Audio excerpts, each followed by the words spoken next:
Presidents rover scout award অর্জন করতে পায়ে হেঁটে ১৫০ কিলোমিটার পথ অতিক্রম করবে গোপালগঞ্জের ৪ সদস্যের একটি রোভার দল। এ সময় তারা মানুষকে সচেতন করতে সচেতনতামূলক স্লোগানও দেবে। এ পরিভ্রমণের অংশ হতে পেরে খুশি স্কাউটরা। এদিকে বিষয়টিকে ইতিবাচক দিক বলে মনে করছেন জেলা রোভার স্কাউটের কমিশনার। গোপালগঞ্জ থেকে বাদল সাহার পাঠানো তথ্যচিত্রে ডেস্ক রিপোর্ট। রোভারিংয়ের সর্বোচ্চ সম্মান প্রেসিডেন্টস রোভার স্কাউট অ্যাওয়ার্ড অর্জনের একটি ধাপ হল পরিভ্রমণকারী ব্যাজ। এটি অর্জনের জন্য রোভারদের নির্দিষ্ট সময়ের মধ্যে পায়ে হেঁটে ১৫০ কিলোমিটার বা সাইকেল যোগে ৫০০ কিলোমিটার বা নৌকা যোগে ২৫০ কিলোমিটার পথ ভ্রমণ করতে হয়। এরই অংশ হিসেবে ৫ অক্টোবর সকাল থেকে শুরু হয় পরিভ্রমণ। গোপালগঞ্জ রোভার স্কাউটের ৪ সদস্যের একটি দল সদর উপজেলা পরিষদের সামনে থেকে ১৫০ কিলোমিটার এই পথ চলা শুরু করে। এই দলের নেতৃত্ব দিচ্ছে রোভার স্কাউটের সদস্য গোপালগঞ্জ সরকারি কলেজের ছাত্র আশরাফুল আলম নাজিম।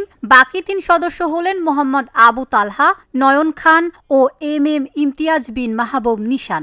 রোভার স্কাউটের প্রেসিডেন্ট রোভার স্কাউট অ্যাওয়ার্ড অর্জনের লক্ষ্যে পরিভ্রমণ ব্যাজ অর্জন করার জন্য ১৫০ কিলো পায়ে হেঁটে পরিভ্রমণ করব। এক্ষেত্রে আমরা গোপালগঞ্জ সদর উপজেলার সামনে থেকে কাশিয়ানী হয়ে নড়াল, যশোর দিয়ে খুলনায় যে আমাদের পরিভ্রমণ শেষ করব। আমাদের বাণী প্রচার সেটা হচ্ছে নিয়ম মেনে কাজ করব, দুর্নীতিকে না বলবো, প্রকৃতি রক্ষা করুন, প্লাস্টিক দূষণ বন্ধ করুন, স্কাউটিং করব, সুন্দর জীবন গড়ব, মাদককে না বলুন। আমরা পরিভ্রমণ যে ৫ দিনে ১৫০ কিলোমিটার যে হাঁটবো, এই হাঁটার পাশাপাশি এই ৫ দিনে আমরা যতগুলো জেলা, ৪টি জেলা এবং বিভিন্ন উপজেলা, বিভিন্ন শিক্ষা প্রতিষ্ঠানে আমরা আমাদের স্থান আর কি থাকবে। তো এই পথে এই রুটে যাওয়ার সময় আমাদের আমরা গোপালগঞ্জ থেকে নড়াইল হয়ে যশোর হয়ে খুলনা যাব।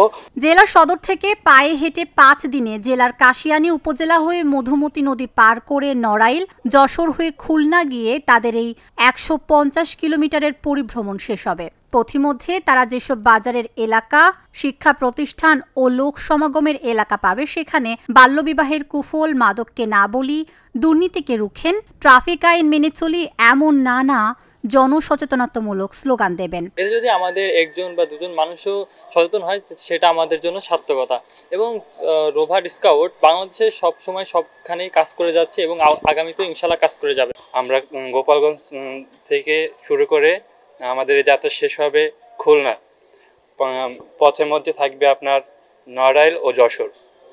আমাদের একটা ব্যাজের লক্ষ্যের উদ্দেশ্যে আমরা যদিও যাত্রা করেছি, কিন্তু এর পিছনেও আরও কিছু কারণ আছে, যেটা হলো মানুষকে সচেতনতা করা। যেরকমের আমাদের দেশে যেগুলো বেশি সমস্যার কারণ, সেরকমের অনেকগুলো কারণ সম্পর্কে আমরা মানুষকে সচেতন করব। তার ভিতরে বাল্যবিবাহ এবং প্লাস্টিক দূষণ সম্পর্কে এবং মাদককে না বলবো, এরকম কিছু সিম্বল নিয়ে আমরা আজকে যাত্রা শুরু করব। এমন পরিভ্রমণে গোপালগঞ্জের রোভার এগিয়ে যাবে বলে মনে করেন গোপালগঞ্জ জেলা রোভারের কমিশনার। আমি এই বিষয়টিকে অত্যন্ত ইতিবাচকভাবে দেখছি। আমি মনে করি যে এই রোভার স্কাউট যারা এই র্যাম্বলিং ব্যাজ অর্জনের উদ্দেশ্যে যারা বের হচ্ছে, এর মাধ্যমে গোপালগঞ্জ রোভারের যে অগ্রযাত্রা, এই অগ্রযাত্রা আরেক ধাপ এগিয়ে যাবে। আগামী ১০ অক্টোবর খুলনার ফুলতলা বিএম কলেজ চত্বরে গিয়ে শেষ হবে এই পরিভ্রমণ কার্যক্রম।